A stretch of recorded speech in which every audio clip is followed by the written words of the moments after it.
맞은 글로벌 금융시장의 분위기가 쉽지만은 않은 상황입니다. N달러가 또 급등하는 등 외환시장도 요동을 쳤는데요. 각종 불안 요소가 요동치고 있는 상황에서 환율 동향 체크하고 전략까지 함께 세워보도록 하겠습니다. 삼성선물 정명 리서치 센터장과 함께 글로벌 외환시장 방향성 이야기 나눌게요. 어서 오세요. 안녕하십니까.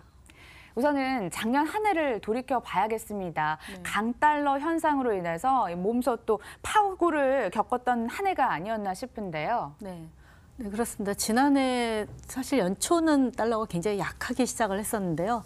그 2분기부터 달러가 본격적으로 상승을 하기 시작을 했습니다. 미국 경기가 나홀로 호황을 보이면서 달러와 강세가 본격화됐고 1분기까지만 해도 이제 무역 분쟁이 굉장히 달러와 약세 재료, 트럼프가 달러 약세를 원하는 그런 재료를 시장을 해석을 하면서 달러가 약세를 보였습니다만은 2분기 이후로는 경기 요소와 덧붙여지고 또 실질적인 관세 부과의 타격을 입는 국가의 통화가 약세를 보이면서 무역 분쟁 이슈도 달러와 강세 재료로 작용을 하면서 달러 지수 기준으로는 연간 한 4.2%, 2월에 연 접점 대비로는 달러가 한 9% 정도 올랐습니다. 유로화 같은 경우는 경기에 대한 실망과 또 이탈리아 정책 리스크로 하락세를 보였고요. 작년 특징적인 점은 위안화가 좀 두드러진 약세를 보였다는 점입니다.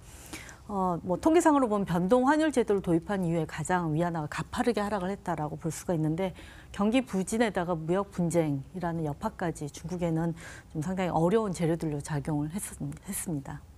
강달러 배경에는 미국 경제에 나홀로 호황이 있었나 싶은데요. 하지만 이 미국 경제에 대해서 비관론이 팽배해지고 있습니다. 어떻게 내다보실까요? 2019년 미국 경제 시장 전망해볼까요? 네, 2018년은 예상보다 훨씬 좋았다라고 볼 수가 있겠고 그 원인은 주지하다시피 이제 감세 정책입니다.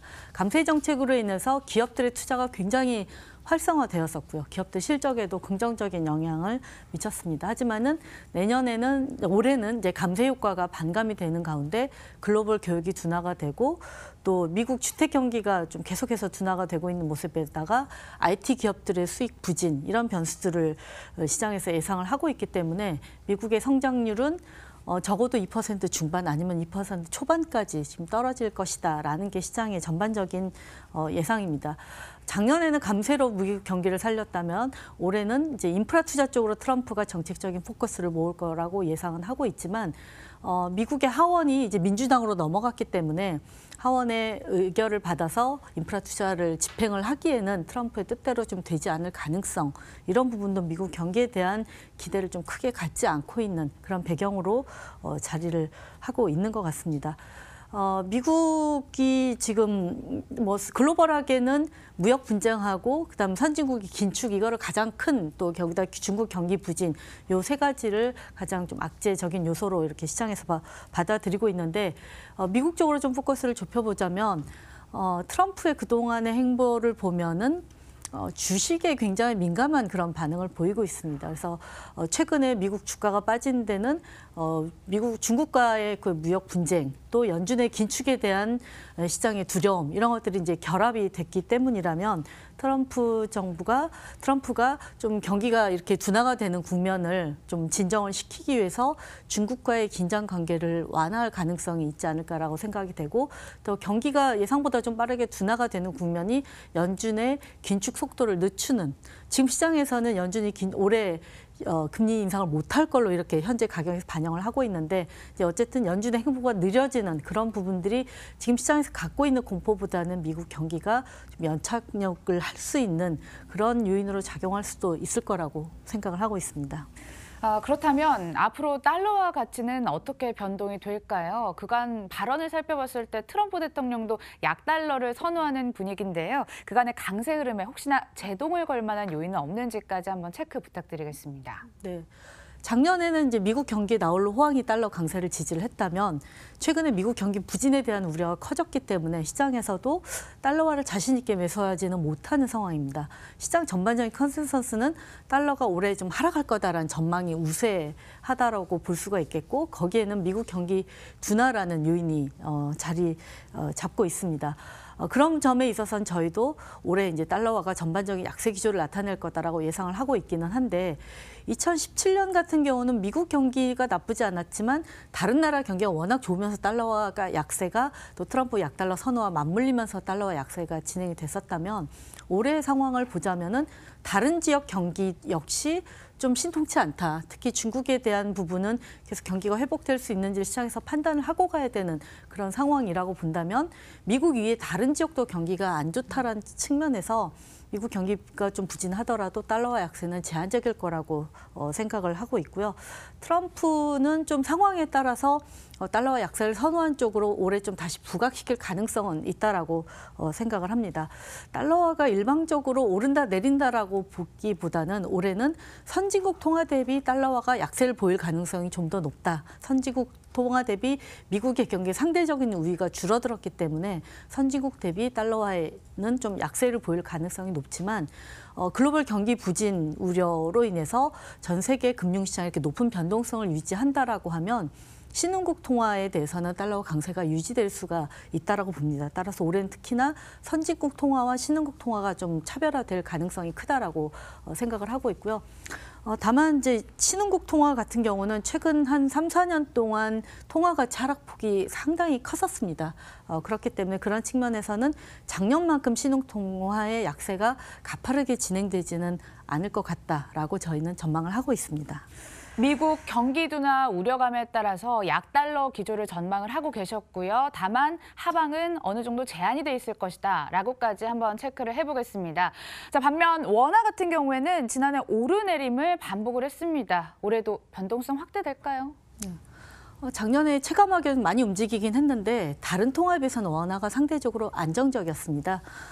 그랬던 이유는 국내 이제 외환 수급이 좀 상당히 균형이 맞춰져 있고 신흥국 위기가 커지는 가운데 한국은 상대적으로 매우 좀 탄탄한 대외 건전성을 갖고 있다라는 인식이 작용을 했다라고 봅니다. 올해도 대외 여건은 시장의 변동성을 계속 야기하는 그런 재료로 작용을 할 것으로 예상을 합니다만은 원화의 이런 상대적인 안정성이라는 측면은 올해도 상당히 유효할 거라고 생각을 합니다. 그러한 이유 중에 하나는 경상수지가 작년보다 좀 축소가 될 가능성이 있지만 또 한편으로는 유가가 많이 떨어졌기 때문에 그렇게 되면 우리나라는 또 불황형의 경상 흑자가 또 나는 그런 구조를 갖고 있다 보니까 외환 수급적으로 안정된 부분 또 안정된 대외 건전성 이런 부분들로 인해서 대외 흐름에 따라 시장이 굉장히 많이 왔다 갔다 하는 그런 모습은 보이겠지만 달러원이 움직일 수 있는 폭 자체는 제한되는 그런 흐름이 나올 것으로 저희는 내다보고 있습니다. 위안화도 함께 체크를 해보도록 하겠습니다. 원화와 위안화가 높은 상관성을 보이기 때문에 지속적으로 체크를 해야 될 것 같은데요. 최근 달러당 7위안을 하회하면서 안정세를 되찾은 것 같은데 어떻게 해석해 볼 수 있을까요? 네. 작년에 원화가 가장 연동성이 높았던 통화는 위안화였습니다. 올해도 그러한 흐름은 이어질 것으로 예상이 됩니다. 달러화의 움직임보다 위안화의 움직임에 좀 더 민감하게 반응할 수밖에 없고 그러한 이유는 중국 경기가 둔화되고 있는 국면 또 그로 인한 중국 시장, 금융시장의 불안정성이 우리와는 상당히 높은 상관관계를 갖고 있기 때문입니다. 그래서 달러 원도 위안화의 높은 동조화는 유지가 될 것으로 보이지만은 앞서 말씀드린 대로 원화가 상대적으로 좀 여러 가지 측면에서 좀 균형 잡힌 그 대외 건전성이나 외환 수급 이런 부분들이 위안화의 동조성, 방향성은 유지하되 달러 원의 움직이는 폭은 제한시키는 그런 흐름을 예상을 하고 있고요. 달러 위안이 7위안이 방어가 된다라고 하면 이게 역시 달러 원의 상단이 제한되는 가장 좀 중요한 요인으로 작용을 할 것으로 예상을 합니다. 마지막 질문 드리도록 하겠습니다. 2019 외환시장 체크포인트 한번 집중적으로 점검을 해볼 차례인데요. 미국 정부의 셧다운 사태 우려라든지 또 미국 중국 무역 협상 과정 등 다양한 변수가 있을 것 같은데요. 가장 큰 변수로 어떤 걸 꼽고 계십니까? 가장 큰 변수는 경기라고 보고 있습니다. 경기요? 네네. 최근에 시장이 매우 불안정한 모습을 보이는 가장 큰 이유도 경기 하강에 대한 우려가 기본적으로 깔려 있다라고 생각을 합니다. 그래서 연준의 긴축을 얘기하지만 연준의 긴축은 경기 상황에 따라서 유동적일 수 있는 지금 통화정책 후반기라고 생각이 됩니다. 경기라는 부분이 선진국의 긴축의 페이스도 조절을 할 수 있는 변수이기도 하고요. 지금 G2, 즉 미국과 중국의 가장 큰 안고 있는 잠재적인 리스크를 보자면 미국은 국가 부채, 이제 재정 적자가 늘어나는 부분, 또 중국은 기업 부채가 과도하게 늘어난 부분이 문제가 될 소지가 있는데 이 재정 적자나 중국의 기업 부채 역시 각 나라의 경기 상황과 밀접하게 맞닿아 있는 부분이기 때문에 과연 경기가 지금 생각하는 것만큼 굉장히 좀 안 좋은 국면으로 흘러갈 거냐 아니면은 좀 하강 국면을 멈추고 시장이 좀 연착륙을 할 것이냐 이 부분이 가장 좀 중요한 변수가 될 것이라고 생각을 하고요. 국내와 관련해서는 아무래도 외환 수급에 대한 영향 또 경기에 대한 영향력이 큰 반도체 경기의 흐름이 매우 중요한 포인트가 될 거라고 보고 있습니다. 경기 상황 중에서는 반도체 경기 상황까지 면밀하게 체크해 보시는 한 해가 되시면 좋을 것 같습니다. 삼성선물 정명 리서치 센터장과 함께했습니다. 말씀 고맙습니다. 감사합니다.